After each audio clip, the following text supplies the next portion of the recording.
আসসালামু আলাইকুম। Hello everyone, welcome back Ayan's mom lifestyle channel. কেমন আছেন সবাই? আমরা আলহামদুলিল্লাহ খুব ভালো আছি। তো এই যে দেখতে পাচ্ছেন আমি রান্না বান্না করব, তার জন্য ওই যে ঢেঁড়স ধুয়ে নিয়েছি। এখন ঢেঁড়সটাকে কেটে নেব।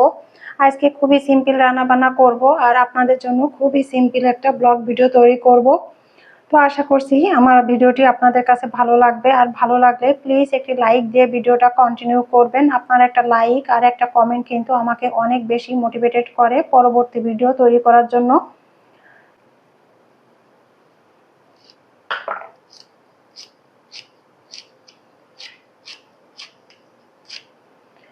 এই যে এরকম করে ঢেঁড়সগুলো আমি কেটে নেব।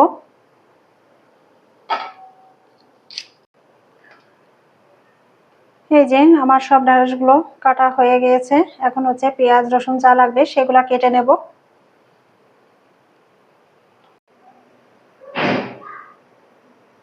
আমি এখানে দুটি কড়াই বসিয়ে দিয়েছি দুটি চুলাতে। তো এই চুলায় আমি ভাজি করে নেব। আর এটাতে আমি সরষে ইলিশ করব। সরিষা ইলিশটা আসলে সরিষা তেল দিয়ে করলেই বেশি টেস্টি হয়।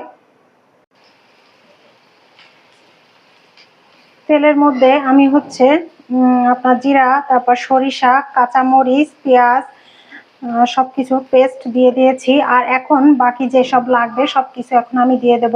আর আজকে একটু সরিষা ইলিশটা আমি অন্যভাবে করতেছি। আমি অন্যদিন মাছটা ভেজে করি, তো আজকে ভেজে করব না, কারণ আপনাদের ভাইয়া তো এটা খাবে না, তার জন্য গরুর মাংস আছে, এটা আমি একার জন্য করতেছি। তো পরিমাণ মতো হলুদ দিয়ে দিলাম,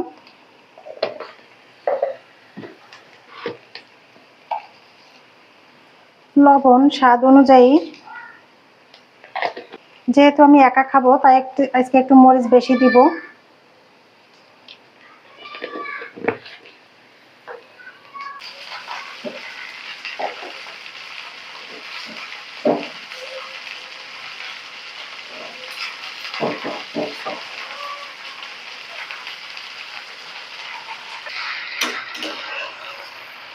আমি এখানে কাঁচামরিচ, লবণ, হলুদ সবকিছু দিয়ে দিয়েছি। এখন শুধু আমি নেড়ে চেড়ে ঢেঁড়সটাকে ভাজিয়ে করে নেব। এদিকে তো আমি রান্না করতে আসছি, আর ওদিকে আমার ছেলে একটা অঘটন ঘটিয়ে ফেলেছে। আসলে ছোট বাচ্চা নিয়ে যে কোনো কাজ করাটা কিন্তু অনেক মুশকিল। ও তো আসলে বোঝে না, ওকে যতই বলি যে বাবা এটা করো না, বাবা ওটা করো না, ও তো আসলে বোঝে না। লাফালাফি করতে করতে ঠোঁট কেটে ফেলেছে। আগে একদিন ওরকম করছে, লাফালাফি করতে গিয়ে এরকম ঠোঁট কেটে ফেলছে। দুইটা এলাচ দিয়ে দিচ্ছি।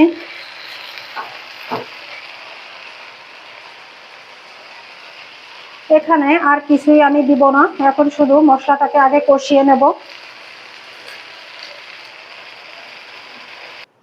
মশলাটা কষিয়ে আমি ঝোলের পানি দিয়ে দিয়েছি, আর ঝোলের পানিতে জাল উঠে গেছে। আর এখন আমি ইলিশ মাছটা ঝোলের মধ্যে ছেড়ে দিচ্ছি। সরিষা ইলিশটা কিন্তু কাঁচা ইলিশ দিয়েই করতে হয়, কিন্তু আমি আপনাদের ভাইয়ার জন্য কখনোই সেটা করতে পারি না। তো আজকে সুযোগ বুঝে আমি আজকে কাঁচা ইলিশ দিয়েই সরিষা ইলিশটা রান্না করে নিচ্ছি। আর এদিকে আমার ঢেঁড়স ভাজিটা হয়ে গিয়েছে। এই ঢেঁড়স ভাজি বা ঢেঁড়স রান্না এগুলা কিন্তু আপনাদের ভাইয়ার পছন্দ, বাট আমি ঢেঁড়স রান্না বা ভাজি পছন্দ করি না। আমি ঢেঁড়স ভর্তা খেতে বেশি পছন্দ করি। তো এই যে ঢেঁড়সটাকে আমি অন্য একটি পাত্রে তুলে নিচ্ছি।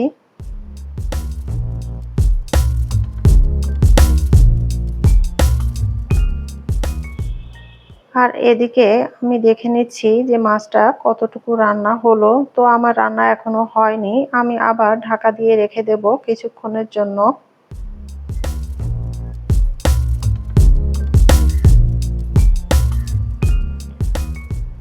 এখন আমার মাছটা আমি অন্য একটি পাত্রে নিয়ে নিচ্ছি, কারণ রান্নাটা হয়ে গিয়েছে।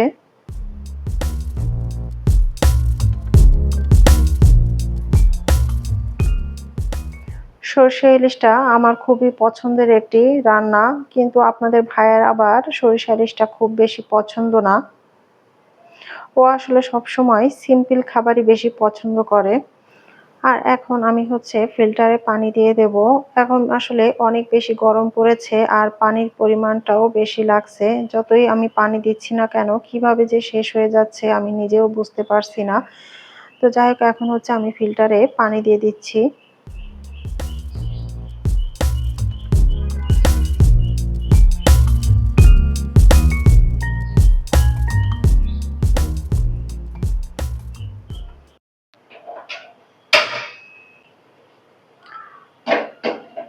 এখন হচ্ছে আয়ন বাবার জন্য এই যে দুধ গরম করতে দিলাম।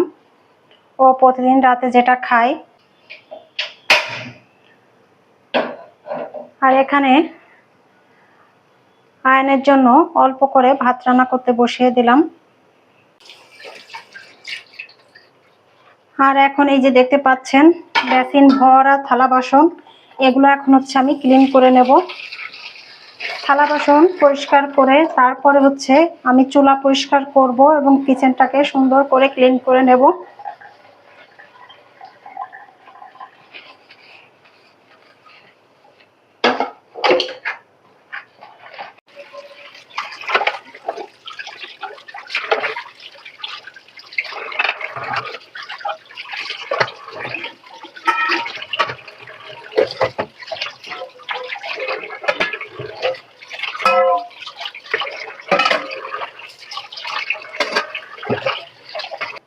এদিকে তো দুই চুলায় দুইটা জিনিস বসে কাজ এগোতে গিয়ে বাড়িয়ে ফেলেছি।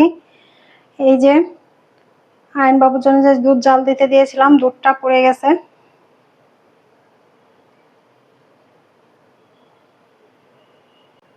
এখন চলে আসলাম চুলাটা পরিষ্কার করে নিতে। তো আমি প্রতিদিন রাতে এই এক কাজটাই করে থাকি, রান্না বান্না শেষ করে আয়ন বাবাকে খাইয়ে তারপরে হচ্ছে কিচেনটাকে ডিপ ক্লিন করি। তো এখন হচ্ছে চুলার এই যে সবকিছু আমি খুলে নিচ্ছি, এগুলাকে আমি হচ্ছে পরিষ্কার করে নেব। আর এখন এই যে ভীম দিয়ে আর একটা পাতলা কাপড় দিয়ে আমি হচ্ছে পরিষ্কার করে নিচ্ছি চুলাটাকে।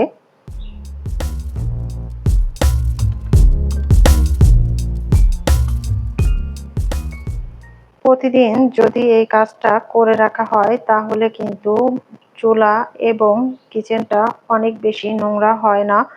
তো আমি মনে করি প্রতিদিন রান্নাবান্না শেষে যদি আমাদের একটু কষ্ট হলেও এই কাজটা করে রাখি তাহলে অনেকটাই কিন্তু কাজটা কমে যায়। কিচেনে প্রতিদিন যেহেতু আমাদের তেল চর্বির কাজ চলে, রান্না বান্না সবকিছু মিলিয়ে কিচেনটা অনেকটাই তেল চিটচিটে থাকে।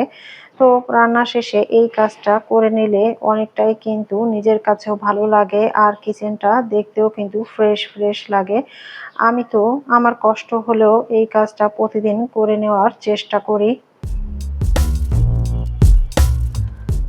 আর এখন হচ্ছে আমি চুলার বার্নারের সবকিছু পরিষ্কার করে নিয়েছি আর এখন ধুয়ে নিচ্ছি।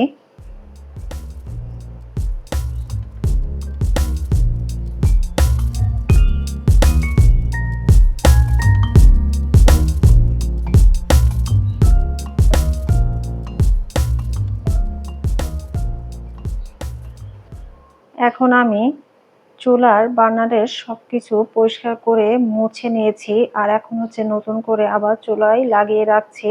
আর এখন কিন্তু দেখতে পাচ্ছেন চুলাটা দেখতে অনেক সুন্দর লাগছে, মনে হচ্ছে আমি এখনই দোকান থেকে কিনে নিয়ে এসেছি।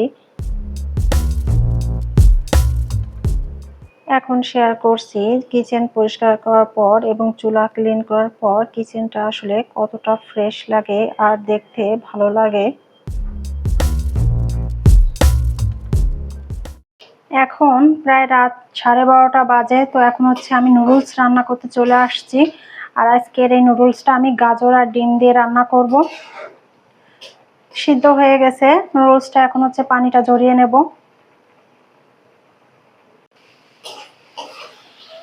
এখানে আমি পেঁয়াজ, হলুদ, লবণ দিয়ে গাজরটাকে একটু ভেজে নিচ্ছি, বেশি ভাজবো না। এখন দিয়ে দিচ্ছি কাঁচামরিচ,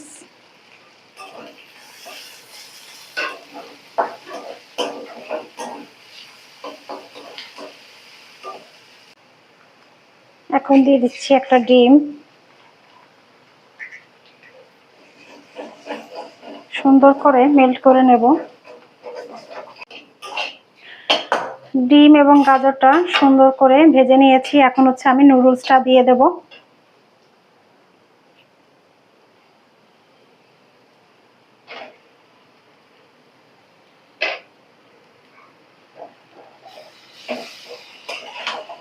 এখন সুন্দর করে মিক্সড করে নিলেই আমার নুডলস রান্নাটা কিন্তু কমপ্লিট হয়ে যাবে। ম্যাগি মশলা দিয়ে দিচ্ছি।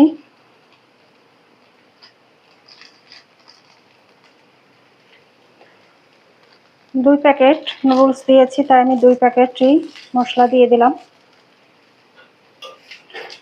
এখন শুধু নেড়ে চেড়ে সুন্দর করে মিক্সড করে নেব আর নামিয়ে নেব। আজকের ভিডিওটি নুডলস রান্না করতে করতেই শেষ করে দেব। যদি আমার ভিডিওটি ভালো লাগে সবাই প্লিজ লাইক করে দিবেন আর সাবস্ক্রাইব করে পাশে থাকবেন। সবাই ভালো থাকবেন, সুস্থ থাকবেন, আমাদের জন্য দোয়া করবেন। আল্লাহ হাফেজ। আসসালামু আলাইকুম।